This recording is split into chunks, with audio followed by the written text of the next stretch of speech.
நீ பரலோகம் வரணும்னா நீ கூடுகைக்கு வந்தே ஆகணும். இங்க என்ன இருக்கு? எங்களை எடுத்து பயன்படுத்த வச்சுறாங்க. பயன்படுத்தாட்டாலும் உன்னை பக்குவப்படுத்தி அனுப்புவாங்கல்ல, அது நடக்குதா இல்லையா? நீ பக்குவப்படணுமா வேண்டாமா? பரலோகத்துல போய் உட்கார்றதுக்கு நீ பக்குவப்படணும். அதுக்கு தான் மெய்ப்பர்களின் கூடுகை. நீங்க அதையெல்லாம் பெருசா பார்க்காதீங்க. அதெல்லாம் உங்களை விட, உங்க பணியை விட சிறுசு. அவங்க பணி வேறு, நம்முடைய பணி வேறு. இதற்கு அழைப்பு மக்கள் தரல, பரலோகம் தந்திருக்கு. பரலோகம் தந்திருக்கு. இறை அழைப்பு உங்கள் மேல் இருக்கு. அந்த அழைப்புக்கேற்ற வேலையை செய்யும்படி பரலோகம் அபிஷேகத்தினாலே நிரப்பி நம்மை பலப்படுத்திக் கொண்டிருக்கிறது. என்னை பலப்படுத்துகிற கிறிஸ்து இயேசுவினாலே எல்லாவற்றையும் செய்ய பலனுள்ள எந்த இடத்துல எழுதுறாரு தெரியுமா? தேசத்தை காக்கும்படியாய் தன் வாழ்க்கையை அர்ப்பணித்து நிற்கிற ராணுவத்தின் அதிகாரத்தை விட உங்களுக்கும் எனக்கும் பரலோகம் தந்திருக்கிற அதிகாரம் பெரியது. அதை பெருசா பாருங்க, சாதாரண நினைக்காதீங்க. உங்கள் மேல கர்த்தருடைய அழைப்பு இருக்கு. அந்த அழைப்புக்கேற்ற ஊழியத்தை நிறைவேற்றும்படி கர்த்தருடைய அபிஷேகம் இருக்கு. அதனால நமக்கு இது பரிபூர்ண சித்தம். மக்களை ஆதாயப்படுத்துவது ஒரு ஊழியம். ஆதாயப்படுத்தப்பட்ட மக்களை இறைவனிடத்தில் கொண்டு போய் சேர்ப்பதற்காக ஆயத்தப்படுத்துவது இன்னொரு. ரெண்டு பகுதியையும் கர்த்தர் உங்க கையில, என் கையில தந்திருக்காரியா? பரிபூர்ணமான சித்தம். நீங்கள் மட்டங்கடிக்கப்படுவார்கள், எதிர் வல்லமைகள் கீழ்படுத்தப்படும், எல்லா தீய சக்திகளும் முடங்கும். ஏது கிறிஸ்துவின் நாமத்தினாலே நம்பி நிற்கிற உங்களை என்னையும் கர்த்தர் உயர்த்த போகிறார், உயர்த்த போகிறார், உயர்த்த போகிறார். எல்லா சோர்வுகளையும் கர்த்தர் மாற்றுவார், எல்லா பிரச்சனைகளையும் கர்த்தர் மாற்றுவார். எல்லாவற்றிலும் இருந்து கர்த்தர் உயர்த்த போறாரியா? இன்னைக்கு இருக்கிற நிலைமையை பார்க்காத, கர்த்தருடைய உத்தரவு வருது. காரில் போறத பார்க்கத்தாய போறாங்க. இன்னைக்கு அற்பமா நினைக்கிறவங்க நீ காரில் போறத பார்க்க போற. நீ ட்ரெஸ் பண்ணிட்டு போற பாரு, இந்த ராஜகீழத்தோட, ஒரு அதிகாரத்தோட, தெய்வீக அதிகாரத்தோட, வல்லமையோட எல்லாம் சுத்தி இருக்கிறவன் பார்க்கத்தான் போறான். அவன் பார்க்க பார்க்க கர்த்தர் உன்னை உயர்த்த போறாரியா? பார்க்க பார்க்க உன் பிள்ளைகளை உயர்த்த போகிறார். பார்க்க பார்க்க உன் குடும்பத்தை கர்த்தர் உயர்த்த போகிறார். கர்த்தர் உயர்த்துவார். ஆனால் தடை செய்கிறவன் யார்? யார் தடுக்க முடியும்? இந்த கர்த்தர் உயர்த்துவதற்கு திட்டமிட்டு விட்டார், தீர்மானித்து விட்டார்.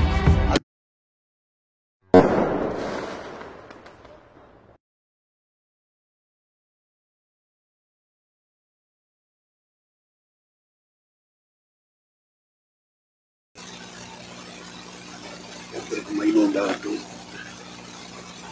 உங்களோடு கூட இணைந்து கர்த்தருடைய நாமத்தை மகிமைப்படுத்தவும், அவருடைய வார்த்தைகளை சிந்திக்கவும் கர்த்தர் தந்த வாய்ப்புக்காக கர்த்தரை நன்றியுடன் துதிக்கிறேன். இந்த மெய்ப்பனுடைய கூடுகையிலே அடியேனும் பங்கு பெற முடியாத வாய்ப்பை தந்த மெய்ப்பர்கள் கூடுகை அங்கத்தினர்களுக்கும் தலைவர்களுக்கும் நான் நன்றி சொல்கிறேன். நாம் சிந்திக்க தெரிந்து கொண்ட வேத பகுதி எல்லாரும் பிரசவிக்கிற விஷயம்தான். அதை உங்களுக்கு நினைப்பூட்டும்படியாக உங்கள் மத்தியிலே கடந்து கொண்டிருக்கிறேன். எத்தனை புத்தகம், அந்த எத்தனை புத்தகத்தில் ஒரு சின்ன நினைப்பூட்டுதல் சிந்தனை. கர்த்தருக்கு ஸ்தோத்திரம். அதிலே 2ஆம் அதிகாரத்திலே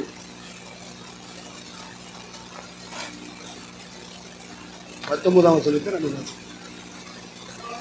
2ஆம் தரம் கன்னிகைகள் சேர்க்கப்படும் போது முர்தகாய் ராஜாவின் அரண்மனை வாசலில் உட்கார்ந்திருந்தான்.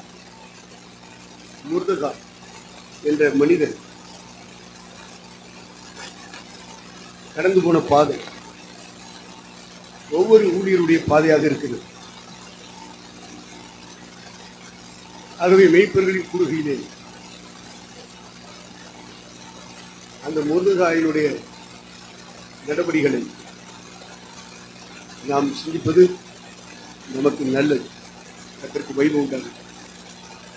அதிலே 7ஆம் வசனத்தை நாம் வாசிப்போம். அவன் தன் சிறிய தகப்பன் குமாரத்தியாகிய இன்னும் அத்சாலை வளர்த்தான். அவளுக்கு தாய் தகப்பன் இல்லை. அந்த பெண்ணும் சௌந்தரியமுடையவளாயிருந்தாள். அவள் தகப்பனும் அவள் தாயும் மரணமடைந்த போது முர்தகாய் அவளை தன் குமாரத்தியாக எடுத்துக்கொண்டான். முர்தகாய் ஒரு மெய்ப்பர்களின் அடையாளம், ஒரு மெய்ப்பனுக்கு அடையாளமாக இருக்கு. கர்த்தருக்கு மகிமை உண்டாகும். அவள் எஸ்தர் என்ற பெண்ணை அவன் வளர்க்கிறான். நீங்களும் நானும் வளர்க்கும்படியாக தரப்பட்டது சபை. உங்கள் கைகளில் வளர்க்கப்பட வேண்டிய சபைகள் இருக்கிறது. என்றால் இது மெய்ப்பர்களின் கூடுகை. ஒவ்வொரு மெய்ப்பெண் ஒவ்வொருவருக்கும் ஆடுகள் இருக்கும். சில ஆடுகள், நிறைய ஆடுகள். ஆடுகளை மேய்ப்பவனுக்கு பேரு மெய்ப்பன். வேதாகமத்திலே சொல்லப்பட்ட அநேக தலைவர்கள், பிதாக்கள் ஆடுகளை மேய்த்திருக்கிறார்கள். நம்முடைய இரட்சகர் இயேசு கிறிஸ்து நானே நல்ல மெய்ப்பன் என்று சொல்லியிருக்கிறார். இந்த மெய்ப்பன் தன்னை யார் என்று புரிந்து கொள்வதற்கு, தான் செய்கிற ஊழியம் எத்தகையது என்பதை புரிந்து கொள்வதற்கு அடையாளமாக சொல்லப்படுகிறவன் இந்த முருதகாய். ஆகவே முருதகாயினுடைய நடவடிக்கைகளை இந்த நேரத்தில் நாம் நினைவுபடுத்திக் கொள்வது, நாம் சிந்திப்பது, நமக்கு அது பலனை கொண்டு வரும் என்ற நம்பிக்கையிலே அந்த புத்தகத்தில் இருந்து சிந்திக்க விரும்புகிறோம். கர்த்தருக்கு ஸ்தோத்திரம். முருதகாய் கிமு 597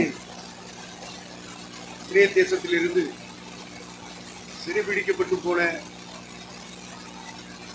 இஸ்ரவேலர்களில் ஒருவனாக இருக்கிறார். ஆண்டவருக்கு மகிமை உண்டாகும். 465 அந்த எஸ்தர் புத்தகத்தில் சொல்லப்பட்ட அதாஸ்வேரு ராஜா முடிக்கிறான் தன்னுடைய ஆட்சி. தொடங்குகிறார் 486. ஏறக்குறைய 21 ஆண்டுகள் ஆட்சி செய்கிறார். அவருடைய ஆட்சியின் காலத்தில் மகாராணியாக, பட்டத்து ராணியாக இருந்தவர் வஸ்தி. இந்த வஸ்தியினுடைய கீழ்ப்படியாமை நிமித்தம் அவள் தள்ளப்படுகிறார்.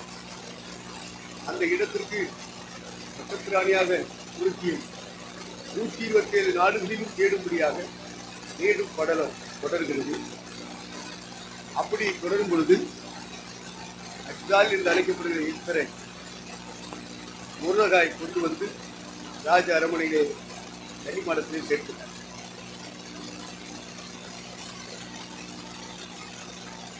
இவள் பட்டத்து ராணியாக வருவாள் என்பது அவர்கள் கனவில் கூட நினைக்க முடியாது. அவங்களுடைய சிந்தனையிலே, யோசனையிலே ராஜாவுடைய அழைப்பு வந்திருக்கிறது. அவ்வளவுதான். அந்த அழைப்பிற்கு ஏற்றபடி முருதகாய் எஸ்தரை கொண்டு வந்து சேர்த்தார். அமிதமாக சேர்க்கப்படுகிற இந்த கன்னிப்பை, இந்த எஸ்தர் முருதகாயின் மூலமாக வளர்க்கப்பட்டு அவள் நம்முடைய கைகளிலே தரப்பட்டிருக்கிற நமக்கு எஸ்தர். ஒரு நாள் வரும், அந்த நாளிலே கர்த்தர் வருவார். முழு மீட்புக்காக சிலுவையிலே ரத்தம் சிந்தி மரித்து அடக்கமில்லப்பட்டு 3ஆம் நாளில்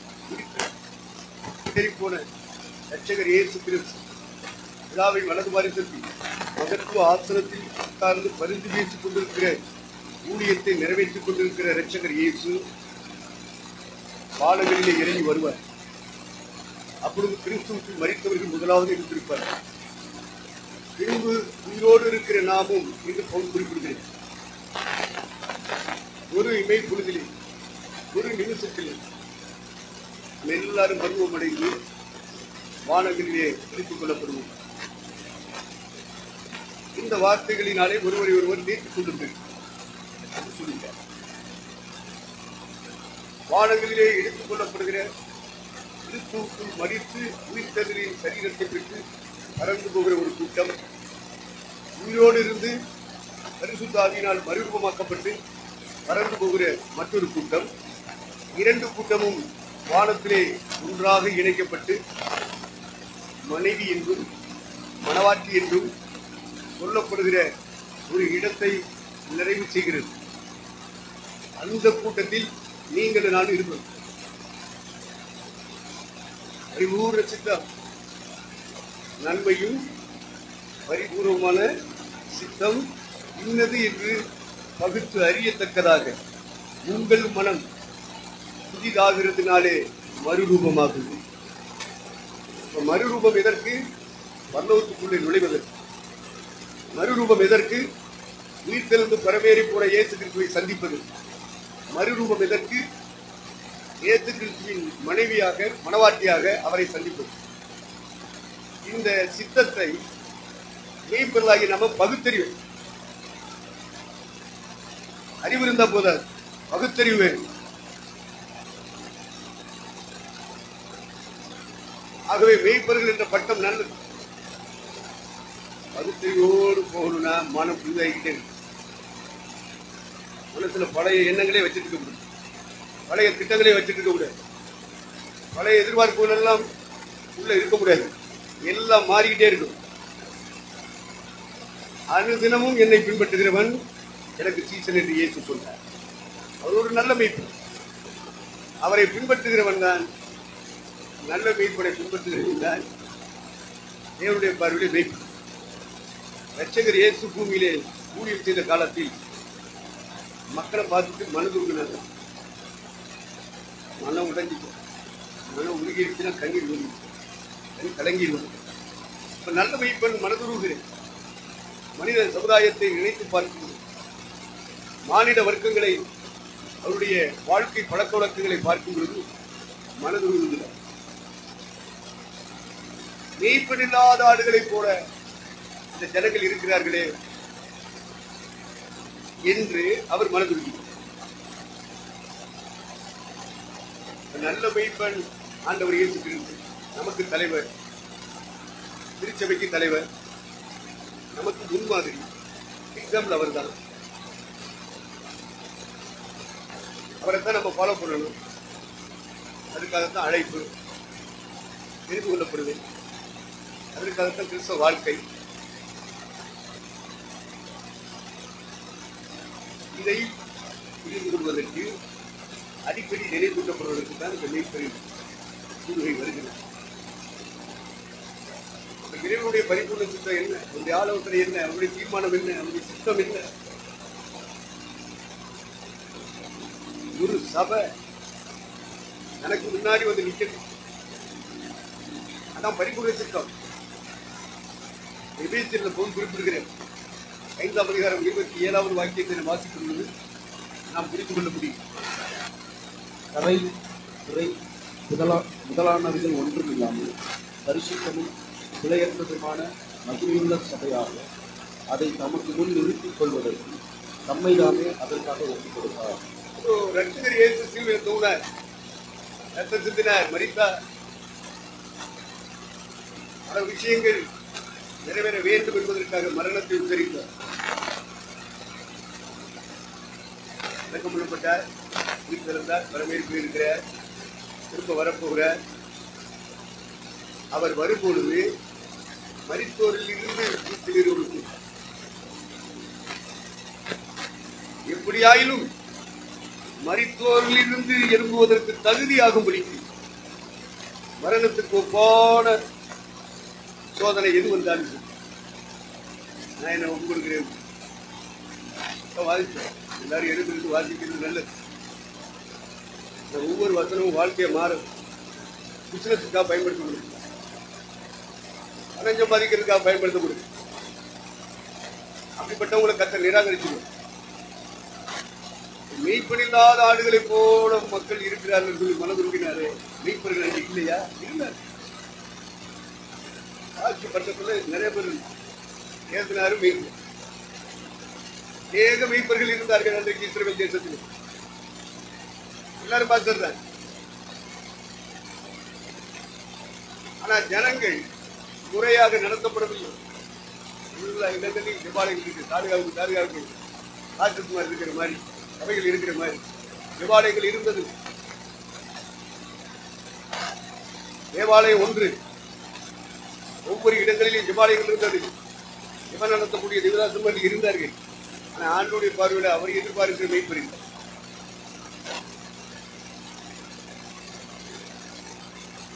அதனால மனது மக்களை தேவ சித்தத்துக்குள்ள கொண்டு போய், அதுவும் பரிபூர்ண சித்தத்துக்குள்ள கொண்டு போய் அந்த இடத்துல ரட்சகர் இயேசு அவரை பின்பற்றுகிற அப்போஸ்தலர்கள்,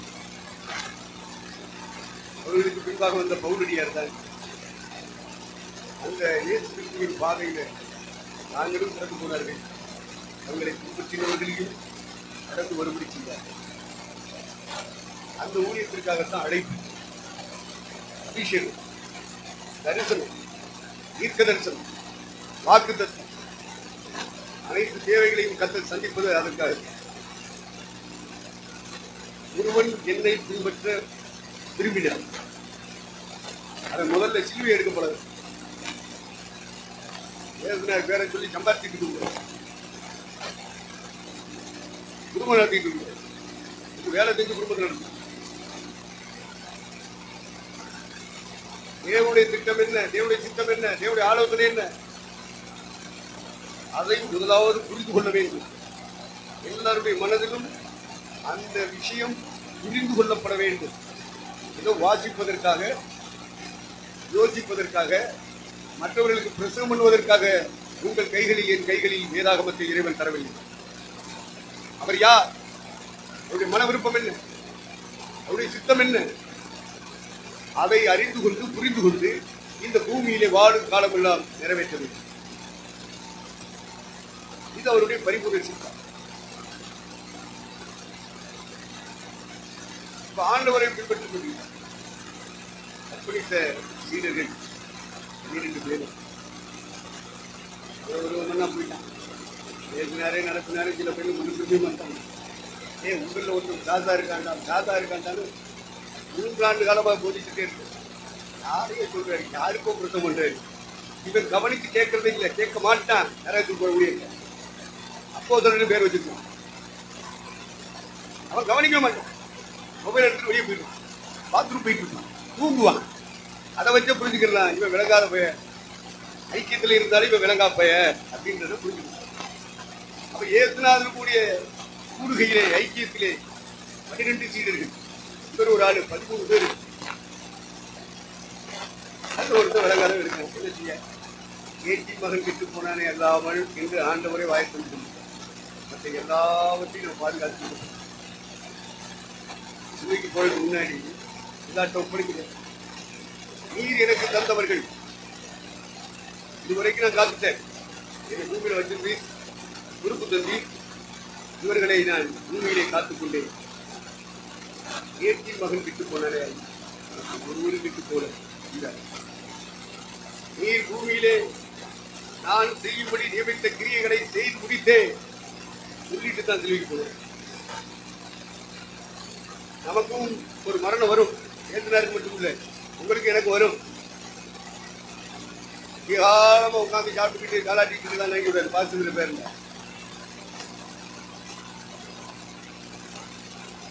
ஏத்தினாருக்கு மரணம் வந்தது. சாட்சியம் மறிச்சார். இப்ப மெய்ப்பர்கள் அத்தனை பேருமே ஒரு பிரதிஷ்டைக்குள்ள இருக்கிறது. ஆண்டவரே, ஒரு சாவுன்னு எனக்கு நீர் நியமிச்சிருந்தா அது ரத்த சாட்சி மரணமா இருக்கு என்ற ஒரு டெடிகேட்டோடு தான் நம்முடைய வாழ்க்கை கடந்து போக வேண்டும். இங்க வேர் போடலாம், பூமியில கராட்டிக்கு சாப்பிடலாம், சொத்து வாங்கலாம், பிசினஸ் பண்ணலாம், சைடு பிசினஸ் பண்ணலாம்.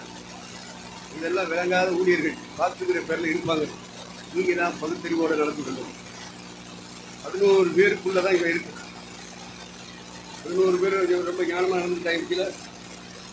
இந்த மாதிரி ஐக்கியம் சொல்லும் பொழுது சிலது விளங்குகிற கேஸ் இருக்கும், சிலது விளங்காம போற கேஸ் இருக்கும். பகுத்தறிவோடு நடந்து கொள்ள வேண்டும். ஐக்கியம் சமயத்துடைய தீவுல ஒரு ஊழியர் கொள்கை வைக்க வேண்டும் என்ற விருப்பம் உண்டாங்க. அதற்காக இடத்துல பேசிக் கொண்டிருக்கும் போது ஒத்துழைத்தார்கள். வந்தார்கள். ஒரு 4 ஆண்டு காலம் தொடர்ந்து பொறுப்படுத்தி நடத்தி கொண்டிருந்தேன்.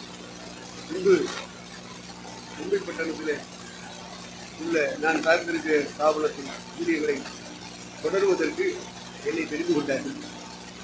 அதனால நார்த் இந்தியாவில் மும்பை பட்டணத்துக்கு போக வேண்டிய சூழல் ஏற்பட்டதினாலும் தொடர்ந்து எனக்கு அந்த பகுதியிலே இருக்க முடியாத சூழல் இருந்ததினாலும் நான் அங்கே போக வேண்டிய நிர்பந்தம். அதுக்கு பிறகு அந்த கூடுகை தொடர்ந்து நடந்து கொண்டேன். Rameswaram pastor fellowship, Island pastor fellowship ஒரு பேர் வச்சு தீவு ஊழியர் ஐக்கியம்.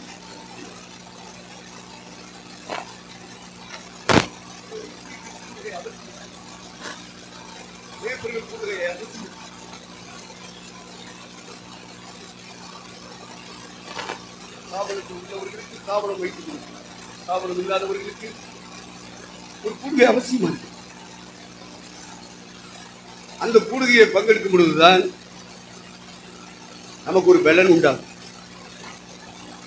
நம்முடைய ஆவிக்குரிய பலன், விசுவாசத்தின் பலன், பரிசுத்தத்தின் பலன், உண்மை வாழ்க்கையின் பலன் உங்களுக்குள்ளே எனக்குள்ளே கட்டப்பட வேண்டுமானால் மெய்ப்பெருகளின் கூடுகை அவசியம். அதை இழந்துரு, குடும்பத்தை இழந்துரு, ஊழியத்தை இழந்துரு. நீ பரலோகம் வரணும்னா நீ கூடுகைக்கு வந்தே ஆகணும். இங்க என்ன இருக்கு? எங்களை எடுத்து பயன்படுத்த வச்சுறாங்க. பயன்படுத்தாட்டாலும் உன்னை பக்குவப்படுத்தி அனுப்புவாங்கல்ல, அது நடக்குதா இல்லையா? நீ பக்குவப்படணுமா வேண்டாமா? பரலோகத்தில் போய் உட்கார்றதுக்கு நீ பக்குவப்படணும். அதுக்கு தான் மெய்ப்பெருகளின் கூடுகை. ராமேஸ்வர தீவுக்குள்ளே அதை செஞ்ச ஒரு 4 ஆண்டு காலம் பொறுப்பாக இருந்தேன். அப்புறம் மும்பைக்கு போக ஆரம்பிச்சதுனால அதை நான் குறைத்து கொண்டேன். மற்றவர்கள் அந்த சீட்டில் வந்து நிரப்பிட்டாங்க. இன்னைக்கு 50 பாஸ்டர்ஸ் இருக்காங்க. 2-3 பேர் 5 பேரை வச்சு இப்படியே தொடங்கினது. இன்றைக்கு 50 பாஸ்டர்ஸ். ஐயா சொன்னார்கள், எல்லா கணக்கு எடுக்கணுயா. 12 தாலுகாவிலேயே யார் யார் புதுசாக ஊழியத்துக்கு வந்திருக்காங்க எல்லாரையும் சேர்க்கணும். கர்த்தருக்கு ஸ்தோத்திரம். கூடுகை அவசியம். ஸ்தாபனத்தில் உள்ளவர்களுக்கு கூடுகை வைத்திருப்பார்கள். அவர்கள் கண்டிப்பாக அதில் போய் கூடிடுவாங்க. மற்றவர்கள் இந்த கூடுகை ஐக்கியமாவது இருந்தாக வேண்டும். அதற்கு நம்முடைய மனக்கண்களை கர்த்தர் திறக்கணும். வாங்க வாங்கன்னு கூப்பிட்டதுனால வந்துட முடியாது. கர்த்தருக்கு ஸ்தோத்திரம். ஆசைப்பட்டாலும் முடியாது. கர்த்தர் தான் அந்த கூடுகை உனக்கு அவசியம் என்று உங்களுக்கு எனக்கு சொல்லணும். நாம் இந்த கூடுகையில் உறுதியாக இருக்கணும். அவர்கள் அப்போஸ்தலருடைய உபதேசத்திலும் அந்யோன்ய ஐக்கியத்திலும் அப்பம் பிக்குதலிலும் ஜெபம் பண்ணுதலிலும் உறுதியாயிருந்தார்கள். உறுதிப்பாடு வேணும். வலுவி போகிற இருதயம் நல்லதல்ல. நாம ஒரு உறுதியோடு தான் இந்த ஐக்கியத்துக்குள்ள வரணும். தேவனுக்கு மகிமை உண்டாகட்டும். சோதனைகள் வரும். நம்ம சாகிற வரைக்கும் சோதனைகள் வரும். சோதனைகளை சந்திக்கும் பொழுதெல்லாம் வேதனைகளும் வரும். வேதனைகளை சகிச்சுதான் ஆகணும். அதுதான் சிலுவை. ஒருவன் என்னை பின்பற்றி வர விரும்பினால் தன் சிலுவையை எடுத்துக்கொண்டு என்னை பின்பற்றி வர வேண்டும். எல்லாருக்கும் சோதனை இருக்கு, வேதனை இருக்கு. அதெல்லாம் சகிச்சுதான் ஆகணும். வேற வழி இல்லை. அந்த பாதை தான் நமக்கு நியமிக்கப்பட்ட பாதை. நாம் அந்த பாதையில் பயணித்துத்தான் ஆக வேண்டும். மாற்று வழி கிடையாது. குறுக்கு வழி இருக்காயா? குறுக்கு வழி தான் தேடுறான். சீக்கிரத்தில் தேவர்களை போல ஆக வேண்டும் என்று சொல்லிவிட்டான். பதில லாட்ரி அடிச்சது மாதிரி அடிக்கணுமியா நம்ம ஆளுகளுக்கு. அதுக்கு தாய வாய பிறந்து உட்காந்துருக்கான். ஊழியங்கிற பேர்ல குறுக்கு வழியை காட்டுவான். அந்த விருட்சத்தின் கனியை நீ புசித்தால் சாவது இல்லை, உனக்கு தீர்க்காயுசு. மாத்திரமல்ல, இறைவன் எப்படி இருக்கிறாரோ, தேவர்கள் எப்படி இருக்கிறார்களோ, தெய்வம் எப்படி இருக்காரோ அப்படியே நீனும் மாறிடுவ. அப்படியா? நல்லா இருக்கா இந்த மெசேஜ்? தீர்க்காயுசா இருப்பேன்னு சொன்ன.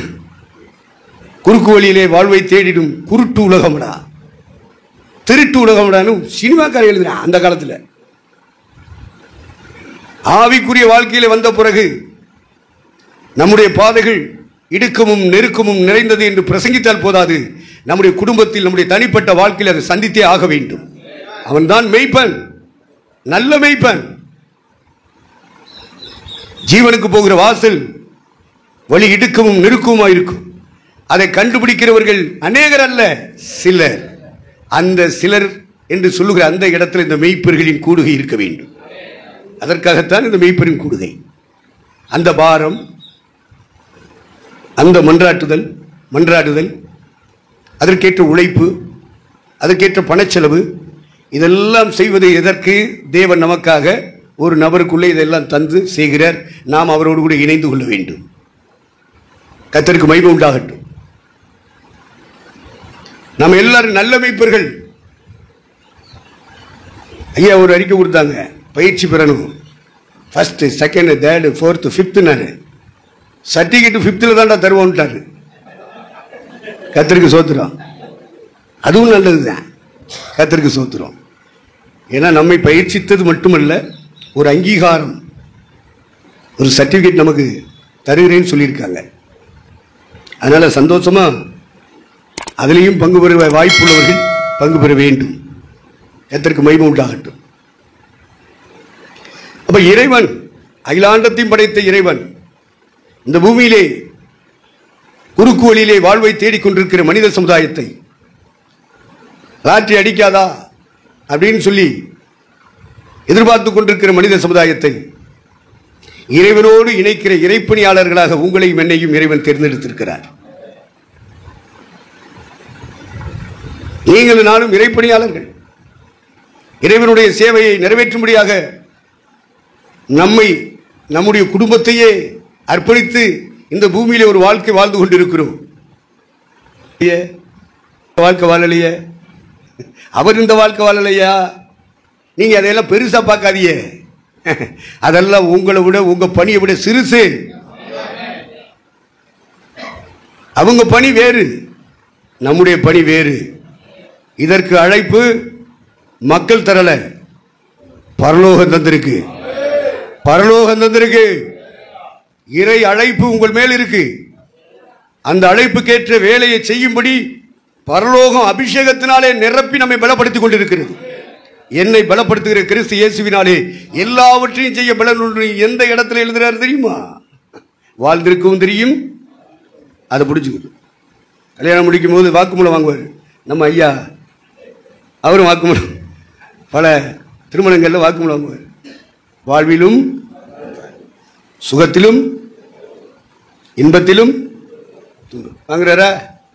இதேதான் உடன்படிக்கை. இறைவனுக்காக இறைப்பணி செய்யும்படியாய் அழைக்கப்பட்ட தெய்வதாசன்மார்கள், திருச்சபை தூதர்கள், இறைவனுடைய தூதை அறிவிக்கிற திருச்சபை தூதர்கள். தூது அறிவிக்கிறவனை தான் தூதன் சொல்றது. மல்கியாலையும் வெளிப்படுத்தும் விசேஷம் 2ஆம் அதிகாரத்திலையும், இந்த மல்கியாவுடைய 2ஆம் அதிகாரத்திலையும் வெளிப்படுத்தும் விசேஷத்தினுடைய 2ஆம் அதிகாரத்திலையும் தூதர்கள் என்ற வார்த்தை எழுதப்பட்டிருக்கும். தூதர்கள் என்றாலே தூது அறிவிக்கிறவர்கள். என்ன தூது? இந்த அம்பாசிடர் சொல்லுகிற தூது என்ன? பரலோகத்திலிருந்து வருகிற தூதுகளை பெற்று மக்களுக்கு கொண்டு போய் சேர்க்கிறவர்கள் இறை தூதர்கள்.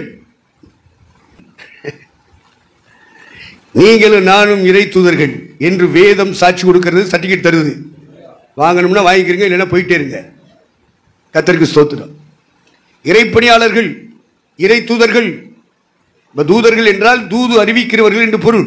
அம்பாசடர் அந்த நாட்டினுடைய செய்திகளை இந்த நாட்டில் இருப்பான். அகில உலக நாடுகளிலும் இருக்கிற தூதர்கள், எம்பசிஸ் இருக்கு பத்தியில, அந்த நாட்டினுடைய செய்தி இங்கே இருப்பான், இங்க உள்ள செய்தி அங்கே கொடுப்பான்.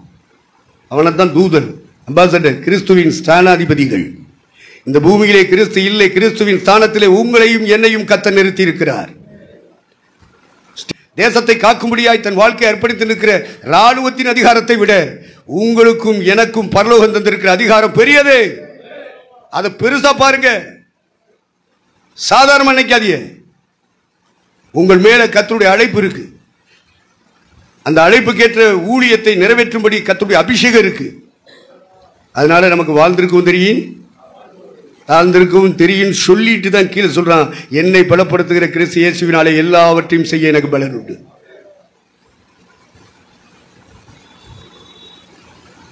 அதில் சொல்லுவான், நான் ஊழியத்துக்கு வந்துட்டேன், எனக்கு கொடுக்கல் வாங்கல் விஷயத்தில் உடன்பட்டது இன்ன சபைதான் அப்படின்னு அந்த தொடரில் எழுதி கொண்டே வருவான். நீங்க அனுப்பினவைகளை கர்த்தருக்கு பிரியமான பலியாக, சுகந்த வாசனையாக நான் ஏற்றுக்கொண்டேன் என்று பவுல் சொல்லுவான். சில இடங்கள்ல போனா விசுவாசிகள் இல்லை அவன் காலத்தில்.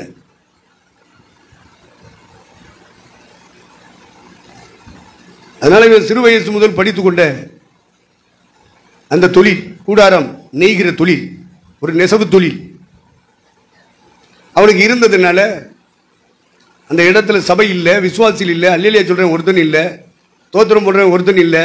எவனாவது ஒருத்தன் இருந்தாலும் நம்மளும் சோத்திரம் பிரதர் சிஸ்டர்னு சொல்லிட்டு போயிடலாம், ஒருத்தனும் இல்லை.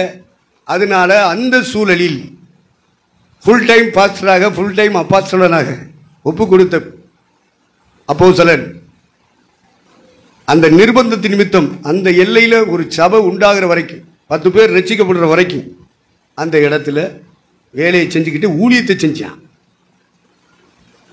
பகலெல்லாம் ஊழியம் செய்திருப்பான், இரவெல்லாம் உட்காந்து நெய்திருப்பான். ஏன்னா அவன் ஒரு பெரிய டீமோட இருக்கான், அவ்வளோ பேருக்கு சாப்பாடு போடணும். ஒரே ஒரு குடும்பம் தான் இருக்கு, அதுவும் ரோமாபுரியில் வாழ்ந்த குடும்பம். அங்கிருந்து பாஸ் ஆகி இங்கே கொருந்துப்பட்டத்துக்கு வந்துருச்சு. அந்த ஒரு குடும்பத்தை எப்படியோ ஆண்டவர் கண்டுபிடிக்க வச்சாரு. எவ்வளோ நாளைக்கு சோறு போடுவாங்க? அவங்களே எடுத்தேறி வந்தவங்க, வந்தேறி வந்தவங்க. வந்தேரிங்கிற பத்தில ஏய் இவெல்லாம் வந்தேரி அப்படிமா. எல்லா பயிலுமே வந்தேரி தான். ஏவன் பூர்வீக குடி, ஆதாம் ஏவாள் தான் பூர்வீகம்.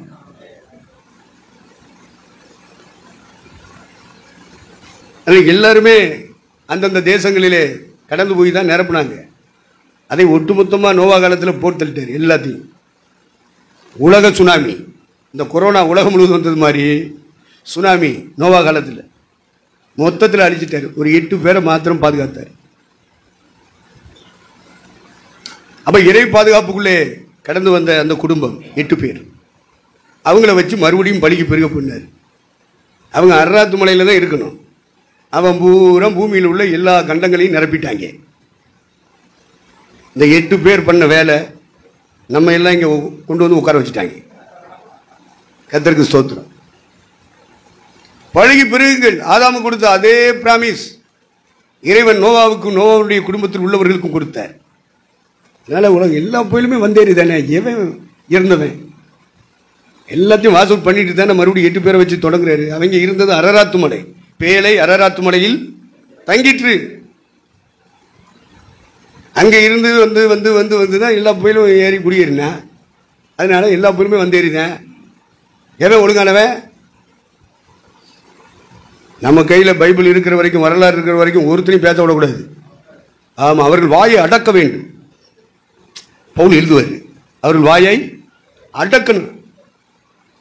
நீதி திருமண போதாது, பைபிளை எடுத்து சொல்லி எல்லாருடைய வாயை அடக்கணும். கர்த்தருக்கு ஸ்தோத்திரம், தேவனுக்கு மகிமை உண்டாகட்டும்.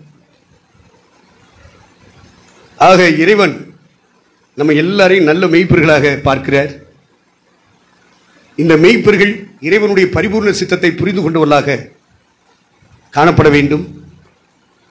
அந்த சித்தத்திலே நாம் வளர்ந்து கொண்டே இருக்க வேண்டும். நடத்துகிற பாதை இடுக்கும் நெருக்கும் தான், சிலுவை பாதை தான். ஒரு நேரம் வாழ்ந்திருக்கிற நேரம் வரும், அப்புறம் தாழ்ந்திருக்கிற நேரம் வரும். வாழ்ந்தாலும் தாழ்ந்தாலும் ஆமா, நம்ம சுத்தி இருக்கிறவன் ஏசத்தான் செய்வான். வாழ்ந்தாலும் ஏசும், தாழ்ந்தாலும் ஏசும். வையகம் இதுதானடா அப்படின்னு சினிமாக்காரன் பாடுறான்.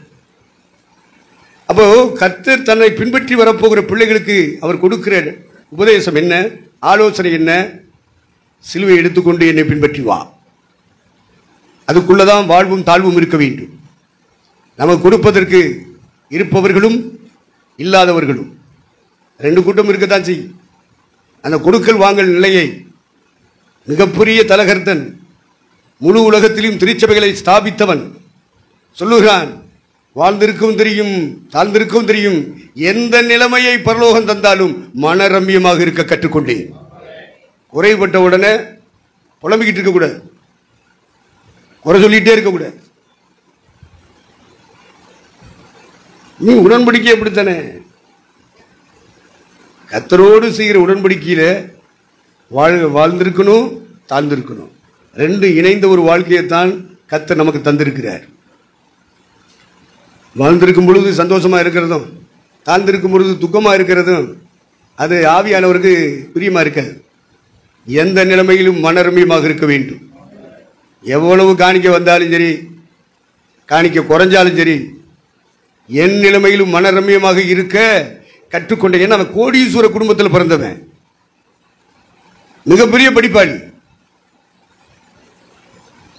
தாழ்ந்திருப்பதுன்னு அவனுக்கு என்னன்னு தெரியாது. ஏதனாருக்கும் தாழ்ந்திருக்கிறதுனா என்னன்னு தெரியாது.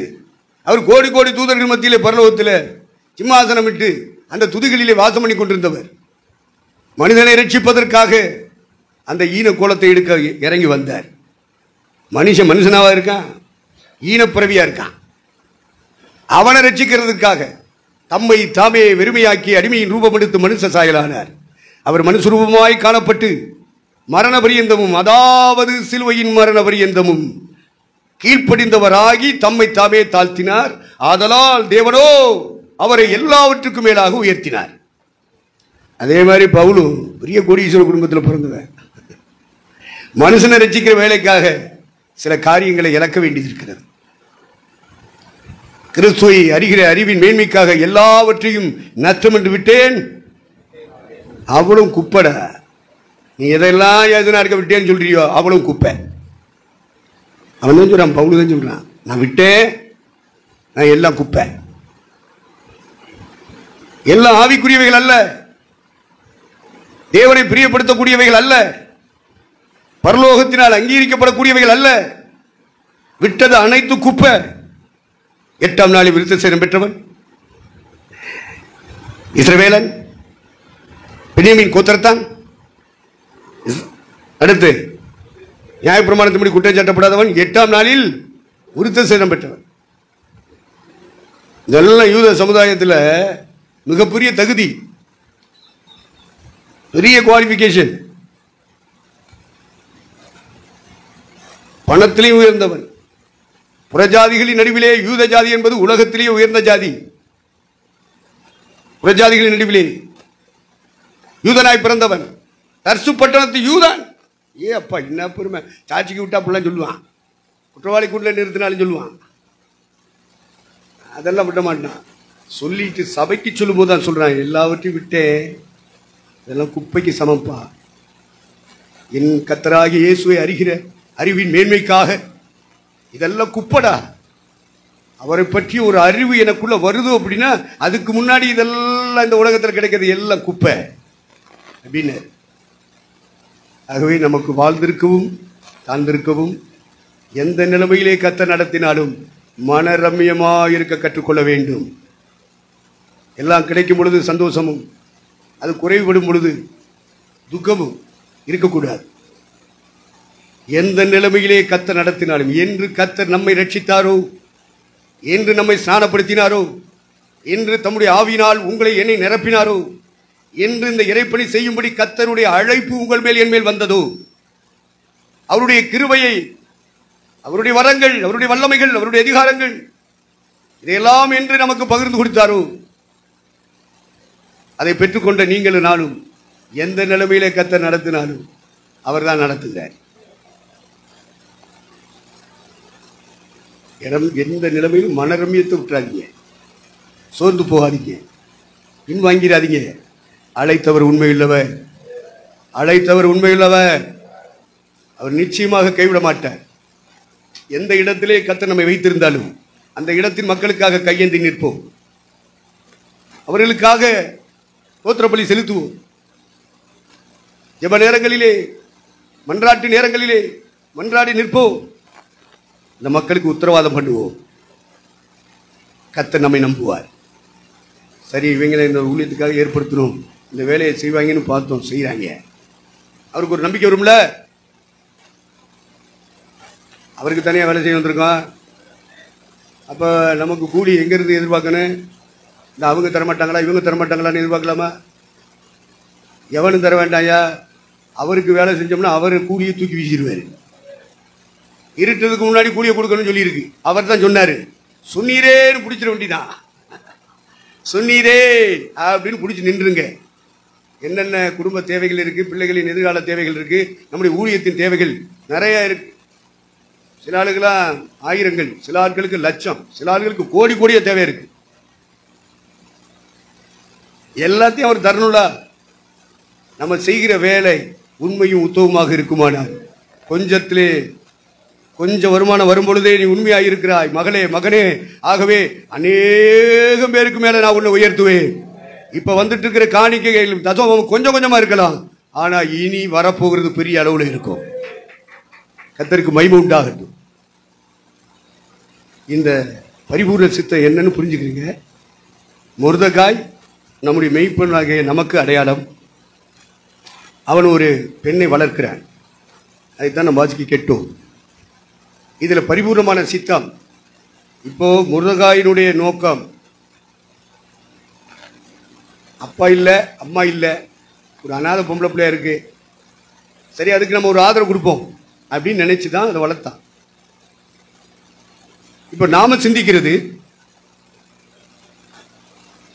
மகாராஜா அகாஸ்வர் இல்ல, பரம அகாஸ்வர், அவர்தான் இயேசு கிறிஸ்து. அந்த இயேசு கிறிஸ்துவுக்கு ஒரு மகாராணி தேவை. திருச்சபைக்கு பேரு மனைவி என்றும் மணவாட்டி என்றும் சொல்லப்படுகிறது. வெளிப்படுத்துற விசேஷம் 21:9 வாசிக்க கேட்போம். வெளிப்படுத்துற விசேஷம் 21:9. பின்பு கடைசியான 7 வாதைகளால் நிறைந்த 7 கலசங்களை உடைய அந்த 7 தூதரில் ஒருவன் என்னிடத்தில் வந்து, நீ இங்கே வா, ஆட்டுக்குட்டியானவருடைய மனைவியாகிய மணவாட்டியை உனக்கு காண்பிக்கிறேன் என்று சொல்லி. போதும், மனைவியாகிய மணவாட்டி. இந்த பூமியில இருக்கிற வரைக்கும் மனைவி திருச்சபைக்கு பேரு. என்று நாம் மறுரூபமடைந்து பறந்து செல்றோமோ, ஒருவேளை மரணம் சம்பவிக்குமானால் மரித்தோரிலிருந்து உயிர்த்தெழுதலின் சரீரத்தை பெற்று இயேசு கிறிஸ்து வரும்போது நாம் அவரிடத்தில் எடுத்துக்கொள்ளப்படுவோமானால் நமக்கு பேரு மணவாட்டி. பூமியில் இருக்கிற வரைக்கும் நம்முடைய சபைக்கு பேரு கிறிஸ்துவின் மனைவி. மெய்ப்பர்கள் புரிஞ்சு கொள்ளணும் அவருடைய பரிபூர்ண சித்தம் என்ன. நாம அவருடைய சித்தம் செய்ய முடியாதான் அழைக்கப்பட்டிருக்கோம். அப்ப அவருடைய சித்தத்தின் மைய பகுதி இந்த பூமியிலே மனைவி என்ற இடத்தில் நம்முடைய சபையை கட்டி எழுப்ப வேண்டும். இயேசுவுக்கு மனைவி. அப்படிப்பட்ட சபையை கட்டுகிற மெய்ப்பர்களாக நீங்களும் நானும் இருக்க வேண்டும். இது அவருடைய பரிபூர்ண சித்தம். கரை சிறை பிழை ஒன்றுமில்லாமல் பரிசுத்தம் உள்ளதும் மகிமை உள்ளதுமான ஒரு சபையாக தமக்கு முன் நிறுத்திக் கொள்வதற்கு தம்மை தாமே சிலுவையில் ஒப்புக் கொடுத்தார். இரட்சகர் இயேசு கிறிஸ்துவின் சிலுவை மரணம் எதற்கு? அவருடைய சித்தத்தை புரிந்து கொள்ள வேண்டும். பரிபூர்ணமான சித்தம், நன்மையும் பிரியமும் பரிபூர்ணமான சித்தம் இன்னதென்று பகுத்து பகுத்து பகுத்து அறியத்தக்கதாக உங்கள் மனம் புதிதாகிறதுனாலே மறுரூபமாகுங்கள். இவைகளை நாம் சிந்திக்கும் பொழுது, நினைப்பூட்டப்படும் பொழுது நம்முடைய மனம் புதிதாக்கப்பட்டு கொண்டே இருக்கும். வேற வழி இல்லை, இதுதான் வழி. அதனாலதான் மெய்ப்பர்களின் கூடுகிற நேரத்தில் மந்த்லி உண்டு அப்படின்னா அதுல பங்கு எடுத்துடணும். நாம பரலோகம் போகணுமே, சித்தம் செஞ்சா தானே. ஆண்டவர் சொன்னார்ல, நான் தீர்க்கதரிசனம் சொன்னேன்னு சொல்லுவாங்க, கை விரட்டினேன்னு சொல்லுவாங்க, ஜாதி துரத்துலேம்பாங்க, அற்புதம் செஞ்சேம்பாங்க, நான் மிரக்கல் குருசன் நடத்தினேன், ஹீலிங் குருசன் நடத்தினேன், அதெல்லாம் நல்லதுதாப்பா, ஆனா ஒன்னே பரலோகத்துக்குள்ள நான் விட மாட்டேன்னு சொல்லி கொடுக்கணும். அப்ப பரிபூர்ணமான சித்தம் அவர்களுக்கு தெரியவில்லை. பாஸ்டர்மார் தான், மெய்ப்பர்கள் தான். ஆனால் தன்னுடைய தலைவர் இயேசு கிறிஸ்து நல்ல மெய்ப்பர், அவருக்கு கீழே நம்மளாம் சின்ன மெய்ப்பர்கள். இப்போ நாம அவரை அறிந்திருக்க வேண்டும். ஏலியின் பிள்ளைகள் பாஸ்டர்மார், அவங்க தான் இஸ்ரவேல் தேசம் முழுவதுக்கும் பாஸ்டர்மார். அவங்க தான் பலி செலுத்தணும், அவங்க தான் வர்ற போற மக்களை வழிகாட்டணும். அப்போ ஏலிக்கு வயசாகி போச்சு, பாஸ்டருக்கு வயசாகி போச்சு. அப்ப அவருடைய பிள்ளைகள் பாஸ்டர் வர மாறுறாங்க. ஆனா என்ன சொல்லுவது தெரியுமா வேதம்? அவர்கள் கர்த்தரை அறியவில்லை. அவங்க தேவாலயத்தில் இருக்காங்க, பலி செலுத்துற ஊழியம் செய்யறாங்க, குத்துவிளக்கு ஏத்துறானு, மேசையில அப்ப வைக்கிறானு, தூபடத்துல சாம்பிராணி போட்டு புகை விடுறானு, எல்லாம் நடக்குதியா? ஆனா கர்த்தர் சொல்லுகிறார், அவர்கள் தேவனை அறியவில்லை. ஏத்துக்கிறீங்களா? உங்களால ஒத்துக்கொள்ள முடியுதா? நீங்க ஒத்துக்கொள்ளீங்களோ இல்லையோ, தேவன் அப்படி எழுதி வச்சிருக்கு. பைபிளை வாசிச்சு பாருங்க. அவர்கள் பேரியானின் மக்களா இருந்தார்கள், அவர்கள் கர்த்தரை அறியவில்லை. ஆனா பாருங்க, சமுதாய பார்வையிலே, மக்கள் பார்வையிலே பாஸ்டர் என்ற பெயர் மட்டும் போதாது, அதற்குரிய தகுதி நிலையை அடைய வேண்டும். அவர்கள் நல்ல மெய்ப்பர்களாக இந்த பூமியிலே வலம் வர வேண்டும். இதெல்லாம் செய்யறதுனால அவங்க பாஸ்டர் அப்படின்னு எல்லாம் சுத்தி இருக்கிறவங்க கூட சொல்லிடுவாங்க. கர்த்தர் சொல்லுவாரா? ஐயா சொல்லிடுவாரா? அவர்கிட்டயே நம்ம ஒரு சர்டிபிகேட் வாங்கணும். இவைகளிலே கிறிஸ்துவுக்கு ஊழியம் செய்கிறவன் தேவனுக்கு பிரியனும் மனுஷரால் அங்கீகரிக்கப்பட்டவனுமா இருக்கிறான். எந்த மனுஷன்? எல்லாரும் மனுஷன் தான். மாம்சமான யாவர் மேலேயும் ஆவியை ஊற்றுவேன், மதத்தை எடுத்து போடுறாங்க. பாபா பாய அப்படிங்கிறாங்க. எல்லாம் நல்லா தான் இருக்கு. ஆனா எந்த மாம்சத்தின் மேல அவர்களுடைய ஆவியை ஊற்றுவேன்? மனம் திரும்பினவர்களின் மாம்சத்தின் மேலே. ஏதோ கேட்டாங்க யூதர்கள் அத்தனை பேரும், என்னப்பா இப்படி நிரம்புறீங்களே, கை தட்டுறீங்களே, ஏதோ எங்களுக்கு புரியாத பாசையெல்லாம் பேசுறீங்களே, நீ எப்படியா? இதே ஆவி எங்களுக்கு வேணும், என்ன செய்யணும் சொல்லுங்க அப்படின்னு கேட்ட உடனே பேசுற சொன்னா, நீங்கள் ஒவ்வொருவரும் மனம் திரும்பி பாவ மன்னிப்பை பெற்றுக்கொள், ஞானஸ்தானம் பெற்றுக்கொள், மூழ்கி ஞானஸ்தானம் பெற்றுக்கொள். குழந்தை ஞானஸ்தானம் செல்லாது. அப்போ மூழ்குதல் என்ற ஸ்நானத்தை பெற்றுக்கொள், அப்பொழுது பரிசுத்தாவியின் வரத்தை பெறுவீர்கள். அவர்கள் மாறுபாடு உள்ள சந்ததியை விட்டு விலகி தங்களை பாதுகாத்துக் கொண்டவர்கள், அப்போஸ்தலருடைய உபதேசம் கேட்கும்படியாக தங்கள் வாழ்க்கையை அர்ப்பணித்தவர்கள், தங்களோடு கூடி வருகிற மக்களோடு அந்யோன்யத்தை ஐக்கியத்தை காத்துக் கொண்டவர்கள், ஜெப நேரங்கள் ஜெப கூட்டங்கள் என்று சொன்ன உடனே முதல் ஆளாக பங்கெடுக்கிறவர்கள், உறுதியாய் தரித்திருந்தார்கள். இதுதானே சர்ச்சு, இதுதானே சபை. அப்படிப்பட்ட சபையைத்தான் வளர்த்து வளர்த்து வளர்த்து மகாராணியாக ரட்சகர் உயிர் தெளிந்து போனாரே, அவர் வானங்களில் இறங்கப்படும் பொழுது அவருக்கு முன்பாக நம்முடைய சபை மக்களை கொண்டு போய் நிறுத்தணும். இது பரிபூர்ண சித்தம். தேவனுக்கு மகிமை உண்டாகட்டும். இப்பொழுது இருக்கிற நேரத்துக்கு தக்கபடி வசனங்களை வாசித்து உங்களுக்கு நினைப்பூட்டி கடந்து போக ஆசைப்படுகிறேன். 7ஆம் வசனத்துல சொல்லப்பட்டிருக்கு, வாசிங்க திரும்ப. அவன் தன் சிறிய தகப்பன் குமாரத்தியாகிய எஸ்தர் என்னும் அத்சாளை வளர்த்தான். அவளுக்கு தாய் தகப்பன் இல்லை. அந்த பெண் ரூபவதியும் சௌந்தரியமுடையவளுமாய் இருந்தாள். அவள் தகப்பனும் அவள் தாயும் மரணமடைந்த போது மொர்தெகாய் அவளை தன் குமாரத்தியாக எடுத்துக்கொண்டான். அப்போ மொர்தெகாய் என்ற மனிதன் இங்கே கூடி வருகிற மெய்ப்பர்களுக்கு அடையாளமானவன் என்பதை நாம் சிந்தித்தோம். இப்போ இந்த எஸ்தரை வளர்க்கிறான். அழைக்கப்பட்ட தேவதாசன்மார்கள் எல்லாருக்கும் ஒரு சபை வந்திருக்கிறது. அந்த சபை எஸ்தர் மாதிரி வளர்க்கப்படணும். ஏன்னா ஒரு நாள் வரும், உயிர்த்தெழுந்து பரவேறி போன இயேசு வருவார். நம்முடைய குடியிருப்போ பரலோகத்தில் இருக்கிறது. அங்கே இருந்து இயேசு கிறிஸ்து என்னும் ரட்சகர் வர எதிர்பார்த்து கொண்டிருக்கிறோம். அவர் வருவார்.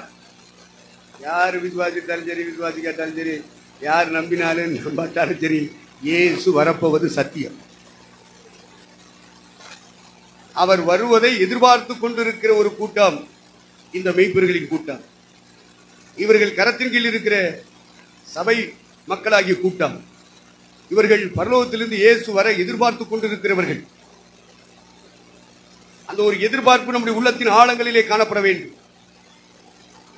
எல்லாம் அவர் பார்ப்பாரு, மனசு இதுலடா துடிக்குது அப்படின்னு. எதுக்கு துடிக்குது? நம்மளை எதிர்பார்த்து தான் துடிச்சுக்கிட்டு இருக்கான்னு பார்ப்பாரு. எதுக்கோ துடிக்குதியா? இருதயமும் மனசு. இருதயம் லேப்டாப் லேப்டாப் லேப்டாப் துடிக்குதான். துடிச்சாதான் உயிரோடு இருக்க முடியும். இதுபோல நித்திய ஜீவனோடு வாழ விரும்பினால் நாம் செய்கிற ஆராதனைகள் நித்திய ஜீவன் உள்ளதால், நம்முடைய ஆவியின் நிறைவு நித்திய ஜீவன் உள்ளதால், நம்முடைய செய்திகள் நித்திய ஜீவன் உள்ளதால், நம்முடைய ஊழியங்கள் நித்திய ஜீவன் உள்ளதால் இருக்குமானால் ஒரு துடிப்பு நமக்குள்ளே இருந்து கொண்டே இருக்கும். அது என்ன துடிப்பு? எப்பொழுது என் இயேசு வருவார். அது அவருடைய பரிபூரண சித்தம். துடிக்குதான் பார்ப்பார். எதுக்கோ துடிக்குது, எதுக்கோ ஜோம் பண்றாங்க, எதையோ கேட்டுக்கிட்டு இருக்காங்க. ரைட்டு, அது அவங்களுடைய தேவை, அவங்க கஷ்டம், கேட்டுட்டு போட்டோம். ஆனா ஆவிக்குரியவர்களாகிய உங்களுக்கும் எனக்கும் கர்த்தராகிய இயேசு கிறிஸ்து என்ற இரட்சகர் பரலோகத்திலிருந்து இறங்கி வருவதை எதிர்பார்த்து கொண்டிருக்கிற ஒரு துடிப்பு உள்ளவர்களாக நீங்கள் நானும் எப்போதுமே இருக்கணும். எப்போதுமே இருக்கணும். எப்போதாவது இருக்கக்கூடாது, எப்போது இருக்கணும். அது பரிசுத்தாய் பெற்றவர்களுக்கு அதான் அடையாளம். பரிசுத்தாய் எதுக்கு? எதுக்கே பரிசுத்தாய்? கையை தட்டிட்டு போறதுக்கா? இல்லை பாசம் வச்சுட்டு போறதுக்கா? இல்ல, அவர் உள்ள இருந்தா ஆவியும் மனவாட்டியும் வா என்கிறார்கள், கேட்கிறவரும் வா என்பானாக. எப்பொழுது வருவி என்ற ஒரு துடிப்பு இருதயத்தின் ஆழத்தில் இருந்துகிட்டே இருக்கணும். ஆவிக்குரிய சரீரம் என்று சொல்லுகிறது நம்முடைய சபை. நாம் சபை நடத்தும் தலைவர்கள், நமக்குள்ளேயும் நம்முடைய சபை மக்களுக்குள்ளேயும் ஒரு துடிப்பு இருந்து கொண்டே இருக்க வேண்டும். அது ஆவிக்குரிய சரீரம். இந்த சரீரத்துக்குள்ளே இருக்கிற இருதயத்திலே ஒரு துடிப்பு இருந்துகிட்டே இருக்கும். கையை பிடிச்சு பார்ப்பாங்க, படுத்துட்டீங்கன்னு இல்லை, கையை பிடிச்சு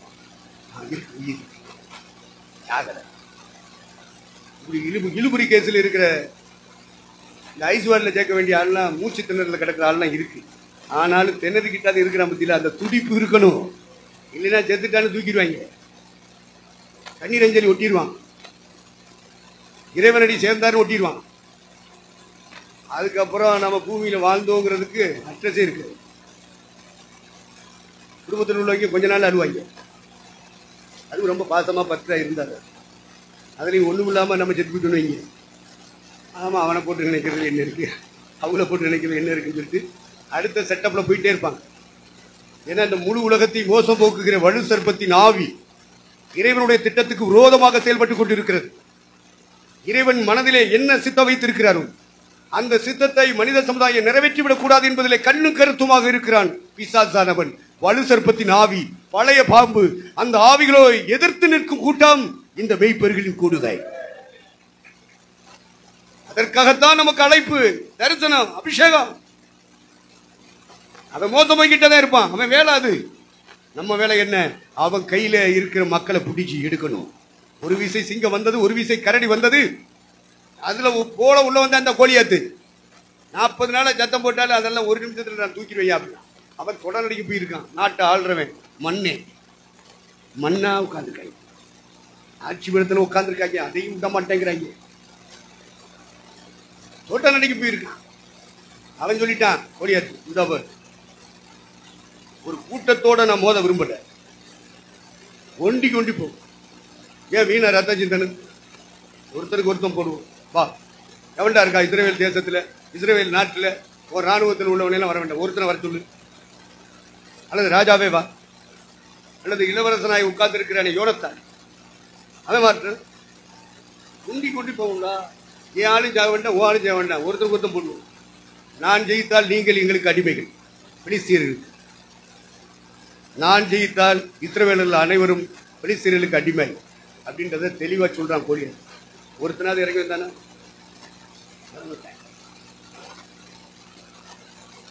ஆனா பட்டம் மட்டும் வேணும், ராஜ பட்டம், இளவரச பட்டம். ராணுவத்தில் பணியாற்றுகிறார்கள் தாவீதுடைய சகோதரமார் 3 பேரு. ராணுவ அதிகாரியா இருக்க விரும்புறான், அதிகாரம் வேணும், பதவி வேணும், அதுல உட்கார்ந்துக்குருவாங்க. நஷ்டம் வருதே, இறைவனுடைய நாமம் தூசிக்கப்படுகிறதே, இறைவன் யார் என்கிற அறிவில்லாமல் மக்கள் அறியாமையினாலே செத்து போயிட்டே இருக்கானே, அக்னியும் கந்தகம் என்கிற கடலை நோக்கி பயணித்துக் கொண்டிருக்கிறார்களே. மதம் என்கிற போர்வையிலே, பக்தி என்கிற போர்வையிலே இந்த உலகத்தின் ஜனத்தொகை கோடி கோடியாக போய் கொண்டிருக்கிறார்களே. இறைவன் யார் என்று தெரியவில்லையே. அந்த அறியாமையின் இருளை போக்கி அறிவு ஒளியை கொண்டு போய் சேர்க்க வேண்டிய பொறுப்பு இந்த மெய்ப்பெருடைய கரங்களிலே தரப்பட்டிருக்கிறது. நாம் தான் செய்யணும். நம்முடைய தலைவர் முன்ன போறார். அவர் என்ன சொன்னார் தெரியுமா? நான் இந்த உலகத்திற்கு ஒளியா இருக்கிறேன். ஒருவன் என்னை பின்பற்றினால், என் பாதைக்குள்ளே கடந்து வந்தால் அவன் ஜீவ ஒளியை அடைந்திருப்பான். அவன் இருளிலே நடக்க மாட்டான். அறியாமை என்னும் இருள், பாவம் என்ற இருள், இந்த உலகத்தை மோசம் போக்குகிற பிசாசு என்ற இருள், இருள் ஜனத்தை மூடும், காரிருள் பூமியை மூடும். ஆனாலும் கர்த்தர் உன்மேல உதிப்பார். உதிக்கிற உன் ஒளியின் இடத்திற்கு வருவாயா? ஆத்துமாக்கள் வருமியா? நம்ம மேல அந்த அபிஷேகம் இறங்கட்டும். Original anointing. மாம்சமான யாவர் மேலே நாவி ஊற்றுவேன் என்று சொன்னால், எந்த மாம்சம்? மனம் திரும்பின மாம்சம். பாவ அறிக்கை செய்து இயேசுவிடத்திலே பாவ மன்னிப்பை பெற்ற மாம்சம். அந்த மாம்சத்து மேலதாயா பரிசுத்தாய் ஊட்டுவாரு. புதுசா வர்றவன்லாம் சேர்ந்து நம்மளோட சேர்ந்து அவனும் கையை, ஓ இந்த கூட்டத்தில் சேரணும்னா கையை தட்டுன்னு போட்டுருக்கீங்க. கையை தட்டாட்டம், கையை தட்டுங்க. இங்க இருந்து அரைகூல் போகுது. தட்டதோட நிப்பாட்டுறாங்க. நிறைய சொன்னாங்க, தோத்திர சொன்னாங்க, அப்புறம் கையை தட்டினாங்க. இப்ப விசில் அடிக்க ஆரம்பிச்சிட்டாங்க. பார்த்தேன், சினிமா போட்டு அடித்தோம். இங்கேயும் மாடா அதை அடிக்கிறாங்க. நீங்கள் நல்ல மெய்ப்பன். நல்ல மெய்ப்பன் தன் நாடுகளுக்காக ஜீவனை கொடுக்கிறார். இளவரசன் யோனத்தானும் பென்யமீன் கோத்திரத்தின் முதல் அரசன் சவுலும் இந்த கோலியாத்தின் சத்தத்தை கேட்டு நடுங்கிக் கொண்டிருக்கும் பொழுது தாவீது வருகிறார். என்னையா நடக்குது? அது கோலியாத்துன்றவனை அடிச்சுட்டா அவர் மகளை கட்டி கொடுப்பாராம், சர்வமணியம் கொடுப்பாராம், இதெல்லாம் கிடைக்கும் அப்படின்னு சொன்னாங்க. அதெல்லாம் மனசுக்குள்ள எடுக்கல. உங்களைய கட்டுறதாயா பெரிய சாதனை? சொல்லுங்க ஐயா. அத பெரிய சாதனை நினைச்சான் யாரு? யாக்கோபு. முற்பிதாக்களில் மூன்றாவது பிதாவாக இருந்தவன் யாக்கோபு. ஓசியா தீர்க்கதரிசி பிற்காலத்தில் எழுதுறான். அவன் செத்து போயிட்டான். ஆனா அவனை பத்தி பிற்காலத்தில் எழுதுறான். ஒரு பொண்ணுக்காக யாக்கோபு சீரியா தேசத்துக்கு ஓடி போய் இத்தனை வருஷம் ஊழியம் செஞ்சாங்க. அப்ப இவங்க ஊழியமே இதுக்குயா, இதுக்குத்தானே செய்யறாங்க. கர்த்தருக்கு சோத்திரம். தீர்க்க தரிசனத்தின் ஆவியானவர் திருவிழப்பட்டுகிறார். நம்முடைய ஊழியம் நம்முடைய இரட்சகராகிய இயேசு கிறிஸ்துக்கு மட்டுமே. எந்த ஸ்திரீக்கும் அல்ல, எந்த பணத்துக்கும் அல்ல, எந்த வசதி வாய்ப்புகளுக்கும் அல்ல. நம்மை ரட்சிக்கும்படியாய் சிலுவையில் தொங்கி ரத்தம் சிந்தி மரித்தாரே, அடக்கமிடப்பட்டு உயிர் திறந்து பரமேறினாரே, வருவேன், உங்களை திக்கற்றவர்களாக விடேன், உங்களை என்னிடத்தை சேர்த்துக் கொள்வேன் என்று வாக்களித்து விட்டு போனாரே, அவருக்காகத்தான் இந்த பூமியிலே நம்முடைய வாழ்நாள் எல்லாம் வாழணும். நம்முடைய குடும்பத்தை அதற்குத்தான் அடிமைப்படுத்தி வாழ வைக்கணும். நம்முடைய சபை மக்களும் அதுக்கேற்றபடிதான் உருவாக்கப்படணும். ஆண்டவருக்கு மகிமை உண்டாகட்டும். பரிசுத்த ஆவியானவர் உங்கள் மேல் இருக்கிறார். அழைப்பு உங்கள் மேல் இருக்கிறது. அர்ப்பணிப்பு உங்களிடத்தில் இருக்கிறது. உங்க கையில கர்த்தர் எழுதி கொடுத்த வேத வாக்கியங்களும் இருக்கிறது. இரண்டு மாறாத விசேஷம். ஒன்று பரிசுத்த ஆவியானவர், மற்றொன்று கையில வைத்திருக்கிற வேதாகமம். இது ரெண்டும் உங்க கையில கர்த்தர் தந்திருக்கிற பெரிய பொக்கிஷம். நிறைந்த ஆறுதல் உண்டாகும்படியாக அடைக்கலமாய் ஓடி வந்த நமக்கு ரெண்டு மாறாத விசேஷங்களை கையில தந்திருக்கிறார். ஒன்று பரிசுத்த ஆவியின் அபிஷேகம், மற்றொன்று அவருடைய வார்த்தையில் அடங்கிய வேத புத்தகம். இது ரெண்டு போதும். இதை ரெண்ட வச்சு ஒரு பாட்டு சொன்னாரு. அந்த நாட்கள்ல நான் அந்த வேதத்தை தூக்கிட்டு ஓடனையா, வீடு வீடா போனேன், தெரு தெருவா போனேன், மக்களுக்கு போய் சொல்லிக்கிட்டே இருந்தேன். இப்படியே சொல்லி சொல்லி சொல்லி சொல்லி வந்தேன். குறிப்பிட்ட ஆண்டுகள் கடந்து போன பிறகு இந்த வேதத்தை நான் தூக்கிட்டு திரிஞ்ச காலம் போய் இப்ப இந்த வேதம் என்ன தூக்கிட்டு போகுது. இப்ப பிளைட்ல போறேன். இப்ப சைக்கிள் டூ வீலரா வரணும், ஸ்கூட்டியா வரணும், நல்லது. அது அப்புறம் காரா மாறணும், நல்லது. வேணுமா வேண்டாமா? வாகனங்கள்லாம் வேணும்ல இப்ப உள்ள காலத்துக்கு. எல்லாம் நல்லது. இதை தூக்குங்க ஐயா, இதை கனப்படுத்துங்க. வேத வாக்கியங்களை கனப்படுத்தும் போது, வேதத்தை கனப்படுத்தும் பொழுது கர்த்தர் உங்களை என்னையும் கனப்படுத்துவார். இந்த ஓரத்தில் வச்சிடக்கூடாது. பள்ளிக்கூடத்து பிள்ளைகள் பள்ளிக்கூடத்துக்கு போயிட்டு புத்தகங்களை எல்லாம் கொண்டு வந்து வீட்டுக்குள்ள வந்தோடனே தூக்கி ஒரு மூலையில் வச்சுட்டு அது வாட்டுக்கு தெரியும். அது மாதிரி ஞாயிற்றுக்கிழமை மட்டும் பைபிளை தூக்காத. எல்லா நாளும் தூக்குகிறவன் பாக்கியவான். இறைவன் அவனை கனமண்ணியே தீர்வார், அவனை மேன்மைப்படுத்தி தீர்வார். அவன் குடும்பத்தில் இருக்கிற எல்லா விதமான இழப்புகளையும் ஈடுகட்டி கொண்டே இருப்பார். ஆரம்பத்தில் நான் இதை தூக்கிக்கிட்டே இருந்தையா, கொஞ்சம் காலம் கழிச்ச பிறகு இப்போ இந்த வேதம் என்ன தூக்கிட்டு போகுதியான்னு சொன்னார். பாஸ்கர் தாஸ் ஒருத்தர் சென்னைப்பட்டணத்தில் இருந்தார். இருந்த சென்னைப்பட்டணத்தில் இருக்கிற தலைவர்கள், ஸ்தாபன தலைவர்கள் மத்தியிலே இவர் ஒரு பெர்ஃபெக்ட் மேன், நச்சாட்சி உள்ள ஒரு தேவ மனுஷன். குலதெல்பியான்னு ஒரு சர்ச்சை வச்சிருந்த மேற்கு தாம்பரத்தில். அவர் சொன்ன சாட்சி, ஆரம்பத்தில் இதை தூக்கிட்டு திரிஞ்சேன், ரோடா வீடு வீடா தூக்கிட்டு போனேன், ஒவ்வொரு இடங்களிலும் இந்த வேதத்தை கனப்படுத்தி பேசிட்டே இருந்தேன். இப்போ கர்த்தர் நாடு நாடா இந்த வேதம் தூக்கிட்டு போகுதியான்னு சொன்னார். அந்த இடம் உங்களுக்கு எனக்கு வேணுமா வேண்டாமா?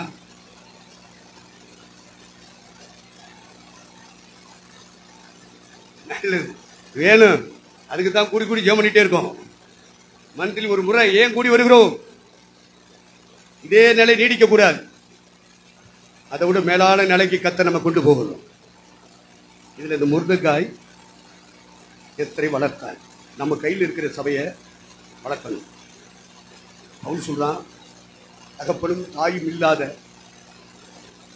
அந்த சபையை தன்னை தகப்பனாக தன்னை தாயாக ஒப்பிட்டு தெசலோனிக்கே சபைக்கு சொல்லுகிறார்.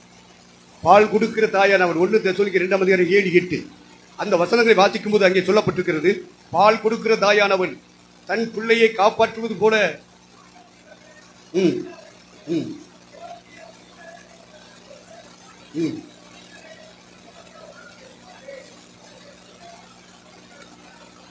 தாயை போல தகப்பனை போல நீங்களும் நானும். 10 வசனம் 12 வசனம் வாசிங்கன்னா தகப்பன்னு சொல்லுவாரு, 7 வசனம் 8 வசனத்துல தாயின்னு சொல்லுவாரு. அப்போ திருச்சபையை வளர்க்கிற நீங்களும் நானும்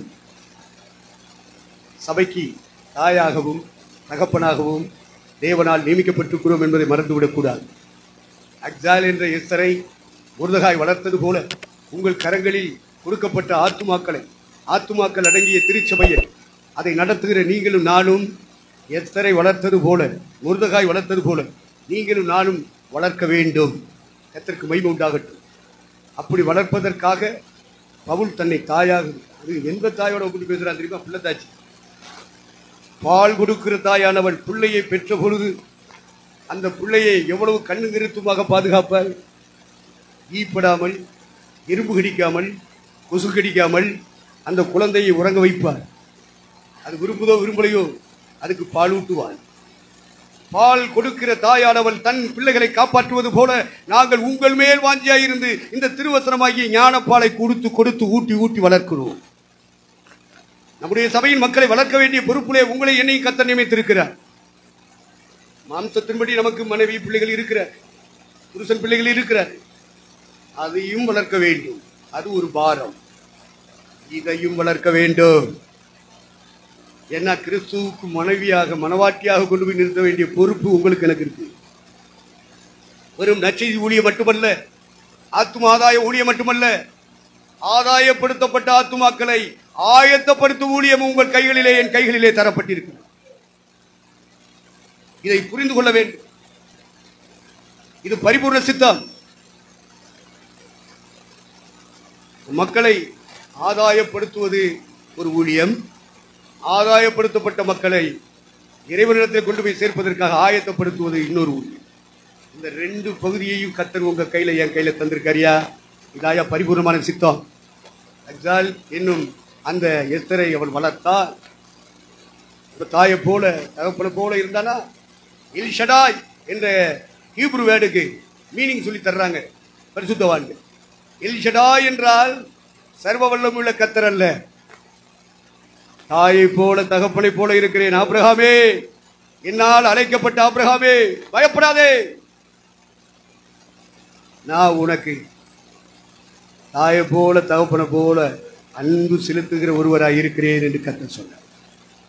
தாயின் அன்பு அவரிடத்திலிருந்து வரும், தகப்பனுடைய அன்பு அவரிடத்திலிருந்து வரும். ஆகவே ஆபிரகாமே, என்னால் அழைக்கப்பட்ட ஆபிரகாமே, என்னுடைய தரிசனத்தை பெற்ற ஆபிரகாமே, மெசொப்பொத்தாமியா தேசத்தை விட்டு வந்த ஆபிரகாமே, ஊர் என்ற கல்தே தேசத்தை விட்டு வந்த ஆபிரகாமே, ஆரானை விட்டு புறப்பட்டு வந்த ஆபிரகாமே, பயப்படாதே, பயப்படாதே, பின்வாங்காதே. எது நடந்தாலும் சரி, நான் உன்னை நடத்துகிற தேவனாய கர்த்தர் எல் ஷடாயாக இருந்து உனக்கு அன்பு செலுத்துவேன். இது போல நம்முடைய திருச்சபையை வளர்க்கணும். கர்த்தருக்கு ஸ்தோத்திரம். 10ஆம் வசனத்தை வாசிங்க. 2ஆம் அதிகாரத்தில் எஸ்தரோ வென்றால் தன் குலத்தையும் தன் பூர்வத்தரையும் அறிவிக்காதிருந்தால் மொர்தகாய் அதை தெரிவிக்க வேண்டாம் என்று அவளுக்கு கற்பித்திருந்தான். அப்ப கற்றுக் கொடுக்கணும். அந்த சபைக்கு நீங்க கற்றுக் கொடுக்கணும். உங்க கையில சபை இருக்கு, என்ன கற்றுக் கொடுக்குறீங்க அப்படிங்கிறது ரொம்ப முக்கியம். ஆண்டவர் தோட்டத்தில் கொண்டு போய் ஆதாம் எவளை வச்சுட்டு ஒன்றை கற்றுக் கொடுத்தார். தோட்டத்தில் உள்ள சகல விருட்சத்தின் கனியையும் நீ புசிக்கலாம். தோட்டத்தின் நடுவில் உள்ள விருட்சத்தின் கனி, நன்மை தீமை அறியத்தக்க விருட்சத்தின் கனியை மட்டும் புசிக்காதே. இது போல நம்முடைய சபை மக்களுக்கு கற்றுக் கொடுக்கும்படி கர்த்தர் உங்களை என்னையும் சபையிலே நடத்துகிறவர்களாக தலைவர்களாக நியமித்திருக்கிறார். எதை சபை மக்களுக்கு கற்றுக் கொடுக்க வேண்டும்? செய்யக்கூடியவைகள் செய்யக்கூடாதவைகள் இரண்டையும் கற்றுக் கொடுக்க வேண்டும். வேண்டாத காரியங்களை போட்டு பேசிட்டு கூடாது, அரசியலை பேசிட்டு கூட, உலக காரியங்களை பேசிட்டு கூட. கர்த்தரின் மேய்ப்பராக இருக்கிறார், நான் தாழ்ச்சி அடைகிறேன். நல்லது. அவர் என்னை புல்லுள்ள இடங்களில் மேய்த்து அமர்ந்த தண்ணீர் அண்டையில் கொண்டு போய் விடுகிறார். இவ்விடமாக ஆத்மாவை தேற்றுகிறார். அப்ப புல்லுங்கிறது கர்த்தருடைய வார்த்தை. சினிமா டைலாக் இல்ல, காமெடி டைலாக் இல்ல, டிராமா நாடகத்தினுடைய மெகா சீரியலுடைய டைலாக்கள் கிடையாது. அரசியல் இல்ல, பொலிட்டிக்கல் இல்ல, சுத்தமான வசனம். இதாய கர்த்தருடைய வார்த்தை. மற்றதெல்லாம் கர்த்தருடைய வார்த்தை இல்லை, அது இலையும் கொலையும் மாதிரி. உண்மையான ஆடுகள் புல் மாத்திரம்தான் மேயும். இலையும் கொலையும் மேயிறதெல்லாம் வெள்ளாடு. என்னாடு? அந்த கறி தான் நமக்கு சுவையா இருக்கும். செவரியாட்டு கறி சுவையா இருக்காது. கர்த்தருக்கு சோத்திரம். சாப்பிட்டோன்னு வைத்தாலும். ஆகவே நம்முடைய கர்த்தர் எப்படிப்பட்டவர் என்பதை மெய்ப்பன் தாவீது சொல்லுகிறார். கர்த்தர் என் மெய்ப்பரா இருக்கிறார், என்னை புல்லுள்ள இடங்களில் மேய்க்கிறார். அதுல இங்கிலீஷ்ல என்ன சொல்லப்பட்டிருக்கு? என் கர்த்தர் மெய்ப்பரா இருக்கிறார் என்று இங்கிலீஷ்ல இல்ல, கர்த்தர் மை சப்பர். செம்மறியாட்டு மெய்ப்பரா இருக்கிறார், வெள்ளாட்டின் மெய்ப்பர் அல்ல. நம்முடைய சபைகளிலே வெள்ளாடுகள் உண்டு,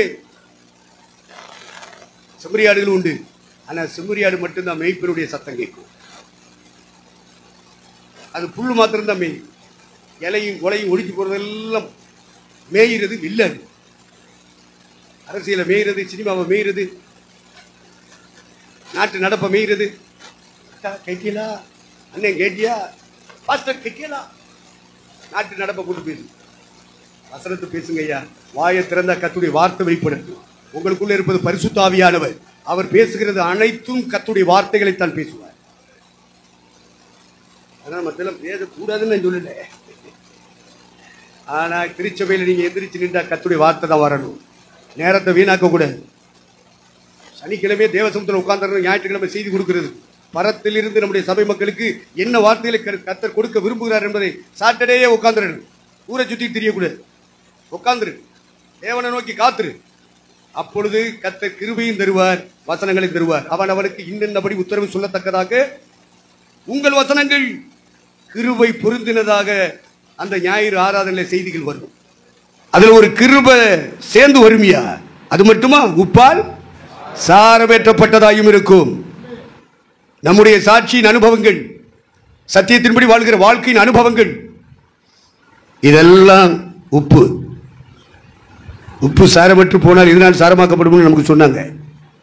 அதனால அக்னி இறங்கிருச்சுன்னா ஆவியானவர் அதை சரிப்படுத்தி தந்துருவார் அப்படின்னு சொன்னாங்க.